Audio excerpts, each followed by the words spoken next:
Hey guys, welcome to the channel. My name is Melissa. Today we're going to talk about 3 things that you need to consider before you buy your motorcycle. These ones are pretty serious, so let's get right into it. Number 1, you need money to do this, okay? Motorcycles are not cheap. There are a lot of different things. Mother trucker. There are bugs everywhere in the shop. Get out of here. Ugh. So we have the actual motorcycle itself, gear, your permit, if you want to be legal beagle, which I highly recommend. And then you have your MSF course if you choose to take it. That's a couple $100s right there. And then you have maintenance, upkeep, insurance, and any extra mods that you want to do. You don't need aftermarket parts. You can ride the thing stock, no shame in that. So because they're expensive, we kind of have to think about where's that money going to come from? Do you have enough saved right now? Are you gonna get a loan for everything? Obviously, you are free to do whatever you wish. You can save up cash and just buy something outright, or you can get a loan. That's up to you. I'm not gonna tell you what to do with your own personal finances. I personally was able to save up the cash that I needed for everything and just buy everything outright, so I'm not in debt to this hobby. So a higher CC bike is gonna be more expensive than a lower CC bike. A Grom is gonna be way cheaper than a Gixxer, right? Obviously, lower CC, although Groms are wicked fun, and I would love to have one someday. Wish I could have it. But if you're brand new and just starting out now, you're probably gonna want a lower CC anyway. If you go to the dealership and you've never ridden a motorcycle before and they say, oh yeah, let's get you this 1000 cc leader bike, you'll do great on it. Run, because all they wanna do is sell someone who doesn't know what they're doing a more expensive product. So any dealership worth their salt is gonna say, oh, you're brand new. Let's look at like the 650s and under for you. I mean, at the highest, right? So just something to consider. If you have your motorcycle already, is yours a boy or a girl? I think mine's a girl. I don't know, I call her her. She doesn't have a name yet. Anyway, moving on. There is an argument out there that people say, oh, well, you're gonna learn how to ride the first year and you're gonna get so bored with your 250, you're gonna get so bored with your 400 that you're just gonna sell it anyway, so you might as well start with a 650 or higher. To each their own. I don't really have a huge opinion on that, except if I do get bored of my 400, I can just sell it and get a bigger CC bike if I want to. But at least I started out on something that I'm able to control and that I feel safe on, and that has made me learn all of the basics, right? Like if I personally were to have started on a 650, I would have been scared out of my gourd and I probably wouldn't be as far along in my riding journey as I am now, just because I personally was not comfortable. It was just too heavy for me. Gear, something to consider also. You don't need to spend $1,000 on some beautiful showy helmet, although they are absolutely gorgeous, right? But you can get away with a decent helmet that actually can protect you in the result of a crash or slide for cheap, right? The helmet that I had, I got for, I think $120 or so. And I mean, it's DOT approved. I don't think it's Snell certified. But again, you don't have to spend an arm and a leg. However, I would recommend investing in your gear because your life is way more important than your motorcycle. One thing that I made the mistake of is I picked out my motorcycle before I should have, as in I fell in love with this motorcycle, as in the make, year, and model and the color fairings. So this is a 2023 Kawasaki Ninja 400 with the blizzard white and pearlescent fairings on here, and I really wanted this one. I drove down to Omaha, Nebraska to go get it. Thanks, Paul, if you're watching. So it was a trip and a half to go get it because I really wanted this one, and because I really wanted this one, I ended up spending about an extra grand more than I had budgeted. So, but luckily I had the extra savings to just buy it still. But again, I went above and beyond my budget by $1,000 just for the motorcycle to get what I wanted. So my advice to you on that is, if it's possible, right, don't pick out your perfect motorcycle because you might disappoint yourself if you're not able to actually get it. You can look on Facebook Marketplace for good deals. There are good used motorcycles out there.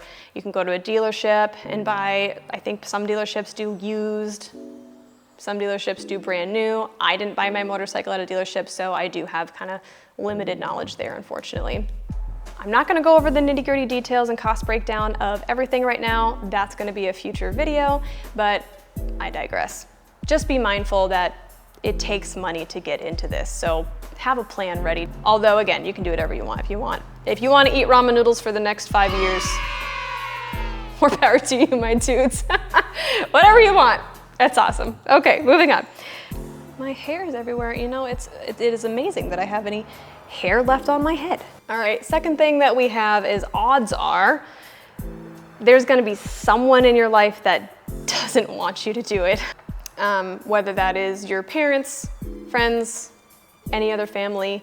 Unfortunately, it's completely normal, right? The people in your life hopefully really love and care about you, right? So they may or may not be happy that you're gonna be getting into this hobby. It seems like everywhere that you go, somebody knows someone who was seriously hurt or unfortunately lost their lives in a motorcycle accident.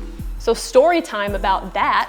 I was pulling out of the grocery store parking lot the other day, and some dude in a truck literally stopped and talked to me about how some girl in his life got into an accident and was in a full body cast for like 6 months. Okay, thanks for letting me know that. Oh my goodness. So even strangers on the street are going to have an opinion on you riding a motorcycle.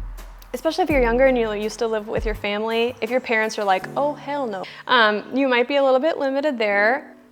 If that applies to you, I would encourage you to see if they'll settle on a compromise and get you a moped to get started out, right? Different than motorcycles, but still 2 wheels, yeah? I was able to actually record both of my parents' reactions. My dad was a little upset, and my mom was like super stoked because she knew I've always wanted one. So she was like, ah, this is so cool. If you're interested in seeing any of those reactions from my parents, I'll link them down below in the description for you. So up to you if you want to see that, but I have them. But your parents might have different reactions, your friends, your family. But again, it's your life ultimately, right? So think about it, know that you might meet some opposition, and honestly, it's totally normal. And someone has graced us with her presence. Hello. Want to say hi? This is Cinder, the shop cat. She's hefty. This cat showed up here one day and she hasn't left. Oh, the murder mittens. On my knees. Are you gonna hang out? You gonna lay down?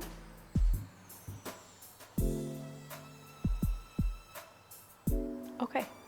So I'm pretty sure the cat distribution system brought her here. And now she lives here. You are warm and toasty. Girl, you're killing me. You're so cute. Oh, okay, bye. Of course, she had to make an appearance. Moving on. So we're down to the last one, which is the biggest and the most serious thing that you really need to think about before you ever swing a leg over on a motorcycle. You need to be okay with not coming home. I don't know how the YouTube magic does its thing, but we're gonna be relatively kosher about this topic. That's something that your family has to accept, which is why in the last one, it's something to consider what they're gonna think. Now don't come after me, right? Obviously, you can get in your car and weird things, crazy things can happen in your car. But at least in your car, you have somewhat of a cage to protect you, airbags, seatbelt. These don't have that. We're just gonna look up some stats really quick. Okay, so according to Forbes, riding a motorcycle is undeniably dangerous. Sadly, motorcycle riders are 28 times more likely to lose their lives in a fatal driving crash compared with other motorists on the road. They are also 4 times as likely to sustain an injury in a collision. Yep, that's correct. Even the best gear in the world is not gonna save you when someone pulls out left in front of you from the opposite direction and you're going 60 miles an hour and you hit them and T-bone them. I hate to give you that mental picture, but this is something that you need to consider and you need to think about and you need to be prepared for. Even the most experienced rider in the world can make just a human judgment error on a curve and take it at 90 when they really should have taken it at 75 and low side it and go, you know? So it's just, it really sucks, and it really is hard. In our state in Minnesota, I see it all the time online, and we've lost so many people this year. My heart just breaks and it hurts for those families, especially when, you know, you see these people where it was totally preventable. I really hope that by mentioning this, it doesn't hurt anyone, but there was a recent accident in my neck of the woods where a motorcyclist just lost their life because they slammed into the back of another vehicle in front of them. Were they just not paying attention? Like what happened that the motorcyclist slammed into a stopped car? You need to be able to accept that fear. And if you can't, it's okay.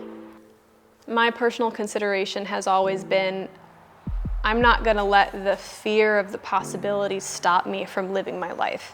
Any breath could be my last. Which I say it now, but oh my gosh, that is such a hard thing to actually accept, right? Like to actually face the dragon with your shield and your sword and say, come at me. It's not easy. So don't think that I'm taking that lightly, but me personally, if I go, I go, you know? If it's my time, it's my time. But not everyone feels like that, and that's totally okay if you do. Maybe motorcycles aren't for you. Maybe you just want a really, really small one just to putz around on, like a 125, 250 cc, something. That's fine. You don't have to ride a liter bike around. What are you gonna do? What's the use of going 250 miles an hour, right? But I'm not gonna let the fear stop me from squeezing every single ounce of joy that I can get out of this life while I'm here, and neither should you, my friend. So in conclusion, if you can't accept these things and you're not quite there yet, there is nothing wrong with that, okay? If you're like, ooh, yeah, you know what? I really don't want to croak, so I'm not gonna do that. Okay, that's up to you. No one has to do, you are free to do whatever you want in this life, right? To an extent, right? To an extent. I can't tell you what to do, but I can tell you this. Every second that I have had the privilege of spending on this motorcycle has been worth it. It was worth the financial investment. It was worth my friends and family maybe thinking less of me or maybe not wanting me to ride. And it's worth the risk, in my opinion. I can't explain it. Like, I don't have the language to explain what it feels like. Well, that was kind of heavy. Anyway, it's serious. I mean, you do need to consider it and talk about it, but on a brighter note, oh my gosh, note. Can you guys tell where I live? Oh my gosh. If you don't know what state I'm in. Oh no, I gave it away earlier. Never mind. Okay, well, Minnesota. Anyway, I would love if you liked this video. It just helps us bring it to, obviously, more people. If you've been on YouTube for more than 5 minutes, you know the more that you like a video or you share or you comment, it boosts it to other people. So I would really appreciate that. My whole goal on this platform is if I can just reach at least one person, then I've done my job. So please like this video, and as always, I would love to have you along for the joyride, my friend. So click that subscribe button as well, and I'll see you next time. So click that subscribe button and join us on the joyride. Join the club, we have hoodies. Not yet, but maybe someday. We'll see what happens. Become one of us. One of us, one of us, one of us, one of us, one of us, yeah.